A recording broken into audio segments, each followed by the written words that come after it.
നമസ്കാരം. പാഠം 1 വെണ്ണക്കണ്ണൻ.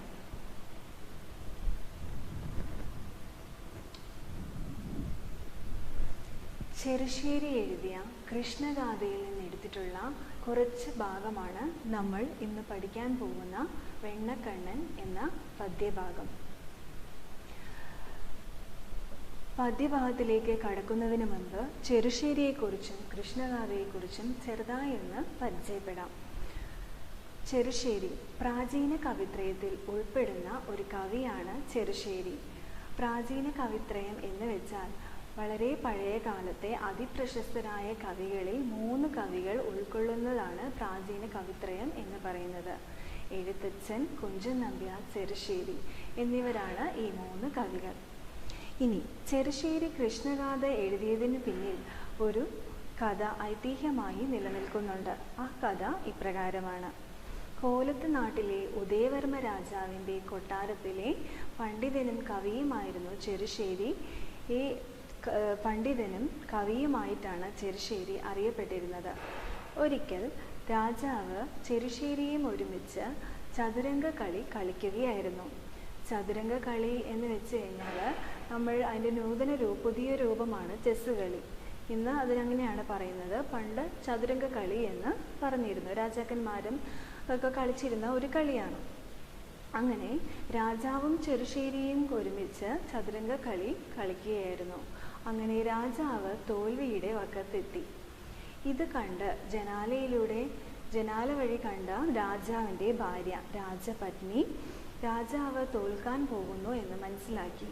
അതേസമയം രാജാവിൻ്റെ കാലാൾപ്പടയെ, ചതുരംഗ കളിയിലെ കാലാൾപ്പടയെ ഉന്തി മുന്നിലേക്ക് നീക്കിയാൽ രാജാവിന് വിജയിക്കാൻ സാധിക്കുമെന്നും രാജപത്നി മനസ്സിലാക്കി. പക്ഷേ ഈ ആശയം രാജാവിനോട് പരസ്യമായി പറയാൻ സാധ്യമല്ല. അപ്പോൾ രാജ്ഞി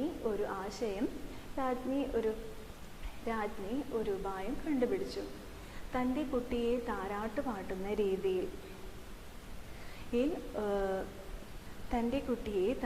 പാട്ടുന്ന രീതിയിൽ ഈ ആശയം അവതരിപ്പിച്ചു. അതിപ്രകാരമായിരുന്നു.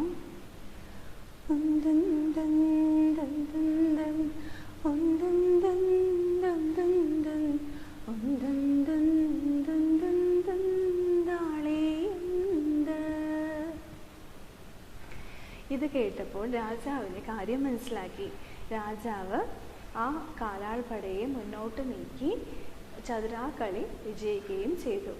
ഇതിനുശേഷം ചെറുശ്ശേരിയോട് രാജാവ് ഈ രാജപത്നി പാടിയ ഈണത്തിലും താളത്തിലും ഒരു കവിത എഴുതുവാൻ ആവശ്യപ്പെട്ടു. അങ്ങനെ രാജാവിൻ്റെ ആജ്ഞപ്രകാരം ചെറുശ്ശേരി എഴുതിയ കവിതയാണ് കൃഷ്ണഗാഥ എന്നറിയപ്പെടുന്നത്. കൃഷ്ണഗാഥയെ കൃഷ്ണപാട്ട് എന്ന പേരിലും അറിയപ്പെടാറുണ്ട്. കൃഷ്ണഗാഥ ശ്രീകൃഷ്ണൻ്റെ ജനനം മുതൽ അവസാനം വരെയുള്ള എല്ലാ കഥകളും ഉൾക്കൊള്ളുന്ന ഒരു വലിയ കവിതയാണ് കൃഷ്ണഗാഥ.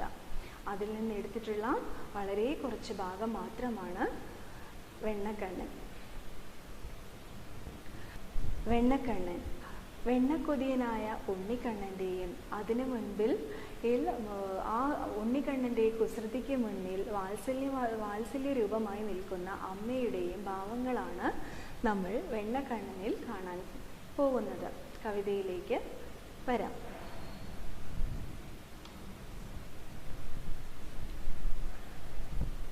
സ്നാനവും ചെയ്തു നീ ആകമേ പോളവും പാലിച്ചേനല്ലോ ഈ പാൽവെണ്ണ ഞാൻ ഇങ്ങനെയുള്ളിനി കേതുമീ താരാതെ എങ്ങോ നീ പോകുന്നു തിന്നമ്മേച്ചൽ.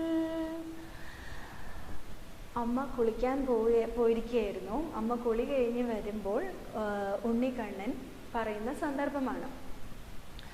അമ്മ കുളി കഴിഞ്ഞ് വരുന്നത് വരെ ഈ പാൽവെണ്ണ കാത്തു സൂക്ഷിക്കുകയായിരുന്നു ഞാൻ. സ്നാനവും ചെയ്തു നീ ആഗമിപ്പോളവും പാലിച്ചേനല്ലോ ഈ പാൽവെണ്ണ ഞാൻ. എന്താണ് സ്നാനം എന്ന് വെച്ച് കഴിഞ്ഞാൽ കുളി, ആഗമിക്കുക, വരിക. അമ്മ കുളി കഴിഞ്ഞ് വരുന്നത് വരെയും പാലിച്ചേനല്ലോ ഈ പാൽവെണ്ണ ഞാൻ. പാലിക്കുക, കാത്ത് സംരക്ഷിക്കുക. എന്താണ്?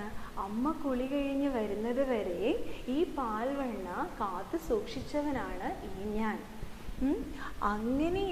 ഇങ്ങനെയുള്ളെനിക്കേതുമേ താരാതെ എങ്ങു നീ പോകുന്നു തെന്നമ്മേ ചൊൽ. അങ്ങനെയുള്ള എനിക്ക് ഒരിത്തിരി വെണ്ണ പോലും തരാതെ എങ്ങോട്ടാണ് അമ്മ പോകുന്നത് എന്നാണ് ഉണ്ണിക്കണ്ണൻ്റെ ചോദ്യം. ഒന്നുകൂടി നോക്കാം. സ്നാനവും ചെയ്തു നീ ആഗമിപ്പോളവും പാലിച്ചേനല്ലോ ഈ പാൽവെണ്ണ ഞാൻ. ഇങ്ങനെയുള്ളെനിക്കേതുമേ താരാതെ എങ്ങു നീ പോകുന്നു തെന്നമ്മേ ചൊൽ. അമ്മ കുളി കഴിഞ്ഞ് വരുന്നത് വരെ ഒരു കാക്കയോ പൂച്ചയോ ഈച്ചയോ ഒന്നും കൊണ്ടുപോകാതെ ഈ പാൽവെണ്ണ കാത്തു പരിപാലിച്ചവനാണ് ഈ ഞാൻ.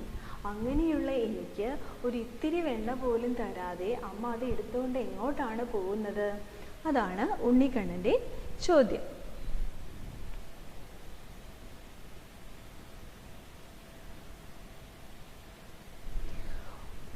ഓമന പൈതൽ താനിങ്ങനെ ചൊല്ലിത്തൻ കോമള ചുണ്ടു പീളർക്കും നേരം ഉണ്ണിക്കൈ തന്നിലീ വച്ചു നിന്നിടിനാൽ വെണ്ണതാൻ കൊണ്ടുപോന്നമ്മയപ്പോൾ. ഓമന പൈതൽ താൻ ഇങ്ങനെ ചൊല്ലിതൻ കോമള ചുണ്ട് പിളർക്കും നേരം. എന്താണ്? ആ ഓമനത്വമുള്ള പൈതൽ കുട്ടി ഇങ്ങനെ ചൊല്ലി. എങ്ങനെയാണ്? കോമള ചുണ്ട് പിളർത്തുകൊണ്ട്. കോമള ചുണ്ട് എന്ന് വെച്ചാൽ മനോഹരമായ ആ ഓമനത്വമുള്ള ആ കുട്ടിയുടെ മനോഹരമായ ചുണ്ടുകൾ വിടർത്തിക്കൊണ്ട് ഇപ്രകാരം പറഞ്ഞത് കേട്ടിട്ട്, എങ്ങനെ? അമ്മ കുളി കഴിഞ്ഞ് വരുന്നത് വരെ ഞാൻ കാത്തു സൂക്ഷിച്ചല്ലേ, ഇത്തിരി എനിക്ക് തന്നൂടെ എന്നൊക്കെയുള്ള ആ പരാതി കേട്ടിട്ട് ഉണ്ണിക്കൈ തന്നിലേ വെച്ചു നിന്നിടിനാൽ വെണ്ണതാൻ കൊണ്ടുപോകും അമ്മയപ്പോൾ. ആ ഉണ്ണിക്കൈ നീട്ടി അതിൽ കുറച്ച് വെണ്ണയും വെച്ച് കൊടുത്തിട്ട് അമ്മ ആ വെണ്ണയും കൊണ്ട് തിരികെ നടന്നു. ഇത്രയുമാണ് ഈ വരികളിൽ പറയുന്നത്. ഒന്നുകൂടി നോക്കാം.